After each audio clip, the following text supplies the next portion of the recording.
Today we'll be doing an unboxing and overview of the Antec Dark Fleet DF-85. This is a full tower chassis, and why don't we do a quick overview of the features that it includes. First of all, you have a 2.5-inch SSD slot right in the top of the drive. This runs at your full SATA speed, whatever you hook up to it. So that's a pretty neat feature if you want to plug an SSD into the front of your case.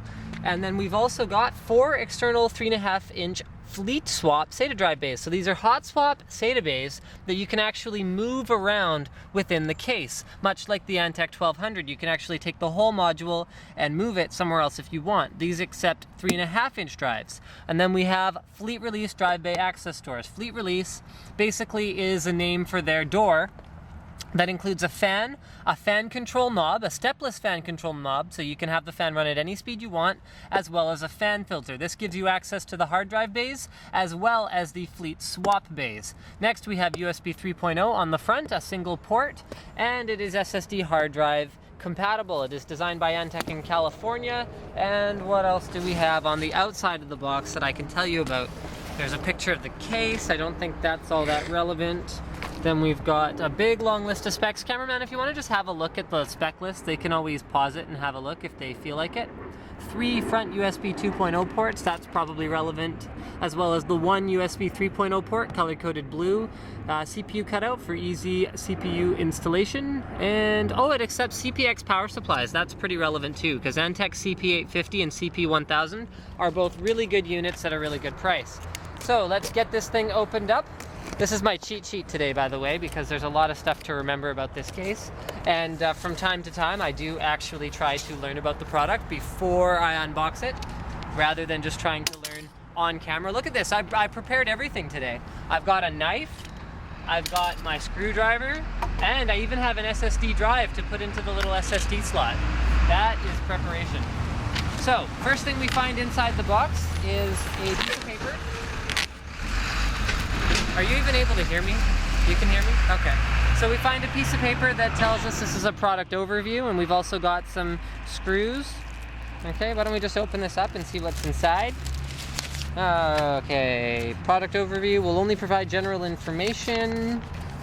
Shows you what where all the fans are and stuff, and then, yeah, okay. Oh, hey, this is cool. Okay, so there's an SSD mount. I'll show you that once we get inside the case. And then next we have some hard drive grommets, we got some thumb screws, motherboard screws, drive screws, as well as a couple reusable cable ties. Thank you, Antec. Cable ties are always a plus on a new case. And I can't get this out, so I'm gonna use the old trick. Flip it upside down, and there we go. Oops.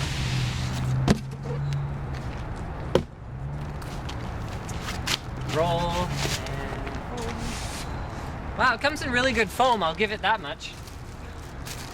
This is a high quality closed cell foam. You can be assured that your Antec DF-85 will not be damaged in transit. You've got a good inch plus of packing material on all sides, and you can see that it arrived in very good condition when it was shipped to NCIX.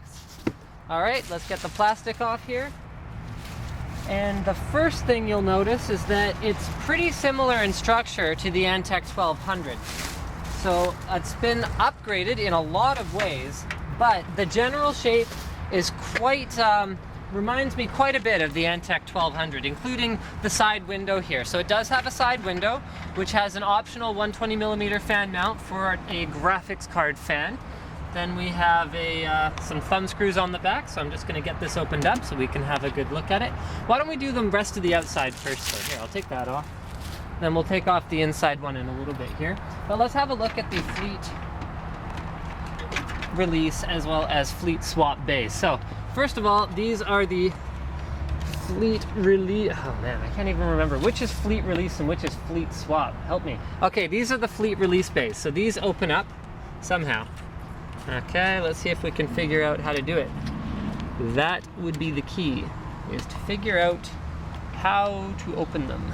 There has to be a way, and it can't be all that complicated because you can't call something like fleet, like fast, like swift, unless you're... Okay, well that was easy. Does this just come out like that? No, well these are easy. So these are just covers for your 5.25-inch bays. Okay, so there we go, we've got that much figured out. And then we have Okay, why don't I try opening up the side panel first and see if I can figure out how to get these open. So, side panel has a nice clear window on it. One of the things that they have updated since the 1200 is this is no longer mesh, this is now plexi, so you can actually see through the entire window. You've got anti-vibration mounts here for the side VGA fan, so that's pretty good. Let's go ahead and put that in there.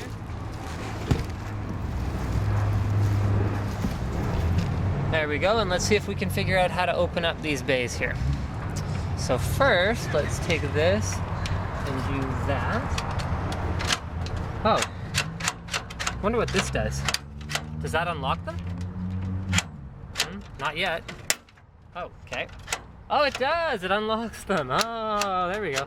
Okay, so all of the fleet release bays are locked by default, and then you just open them up just like that. I'm guessing they become a little bit easier to open as time goes on, but yeah, there, that's not that complicated. So now we have access to all of the fans. These are washable fan filters in here. 120mm fans. You can see these are Antec 3-speed fans. They are LED fans. So those are red LEDs on red fans with a black frame. So they look pretty cool when they're lit up. I'll make a point of actually lighting up this case at some point in the future so I can show it to you guys. The other thing that Antec is really touting as a cool feature on this case is the stepless fan control right here, which is built in to all of the front fans. And here is the other really, really cool one, and this is fleet swap. So right back here, you have to look inside the case. You can see that there are only two, I thought there were more. Well, there are two front SATA hot swaps that you can actually move to any two SATA ports that you want in the front, and there are actually 4, I lied. The other 2 are up here by default. So you can move these around however you want. Actually, cameraman, if you want to hear, come have a look at them from the inside.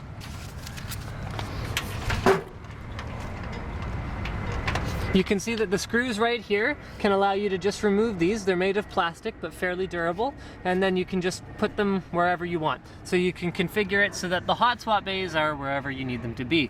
They all use separate power and data cables, so there's no port multiplier involved. There's no power routing from sort of one plug to multiple ports or anything like that, but it does give you a very flexible, very modular interface for your drives. Very cool. Let's have a look at what we've got for front panel connectors here.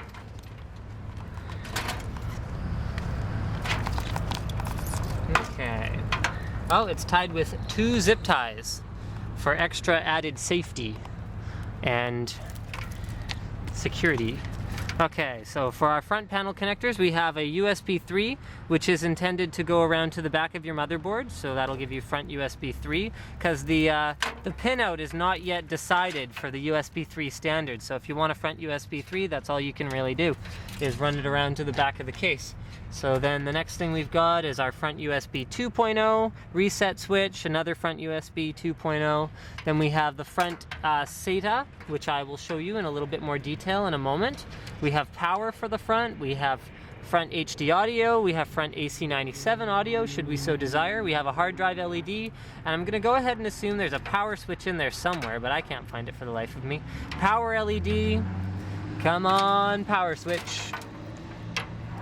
Okay, they got this one, this one, this one, and power switch. Got it, excellent. So at the back there are 2 more 120mm fans. These match the color scheme of the 120mm in the front. So all in all, actually that's one of the probably the best values about this case is the fact that it comes with 7 fans by default, all preloaded into the case, and they're all reasonably good quality fans too. These are all Antec Tri-Cools. I actually don't know if the ones up top are, yeah, those are Tri-Cools too. And so all of the ones at the back are controlled by switches at the back of the case. So if I can get the cameraman to come have a look at the back here, you can see that the rear fans are controlled by these switches, so they can be set to either low or high.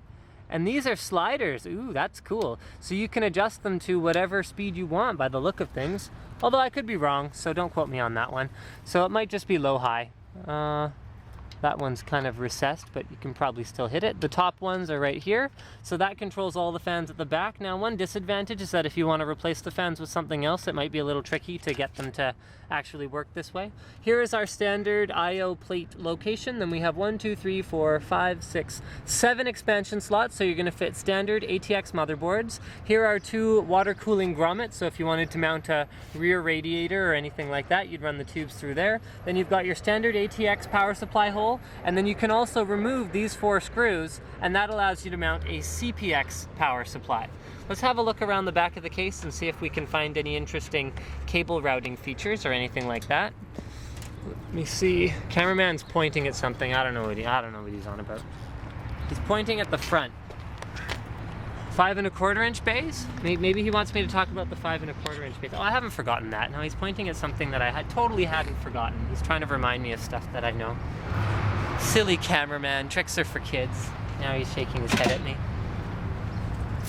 That cameraman guy. Him and his Mac. See, he wouldn't use something like this because it's not, you know, an Apple.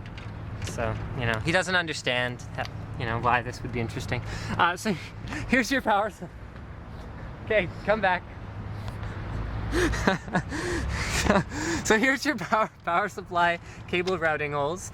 You've got your power supply mounted in the bottom, so you can run your 24 pin here, you run your 8 pin up here, you run whatever they're called, power connectors, Sata up here for the optical drives, and then you can run any Sata cables you want over to your hard drives over here. And then you can also, oh, you know what, this is something else that I should mention. I think that Antec's saying you can actually install another one of these if you don't want any optical drives, and you can just have 4 fans in the front.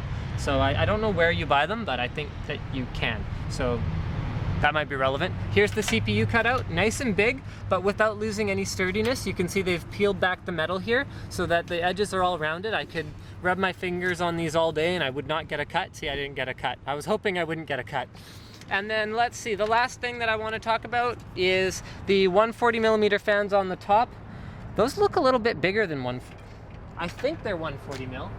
Oh yeah, they're 140mm. No, I'm just crazy. Yeah, these are 140mm fans, tri-cools also. They spin just like that. And then the last thing that I finally want to show you is, let's actually use the hotspot bay. I'm just gonna take a WD 1TB black hard drive and I'm gonna plug it in. And then that is how long it takes to install a hard drive in the Dark Fleet 85. Once you've already plugged in the connectors at the back of the Fleet Swap modular interface things that you can move around. And finally, the real last thing I want to show you, because I lied last time. So here's the power cable that comes up from the power supply, and then here's a SATA cable that we plugged in theory, when we were installing our system. And you can plug in a SSD. Now, I don't know that this is the most secure way to install an SSD in your system, but I will let you be the judge of that. The way that I see this being more useful is actually just if you store your data on just a regular 2.5-inch notebook hard drive and you just want to sort of quickly plug it in instead of, you know, hauling out a USB cable or whatever, then this would be a really easy way to plug that in. Or I mean, hey, if you wanted your SSD on display for the world, you know, hey, look at me, look how cool I am. I have a 128 gig SSD, yo. Then it's all clear, so you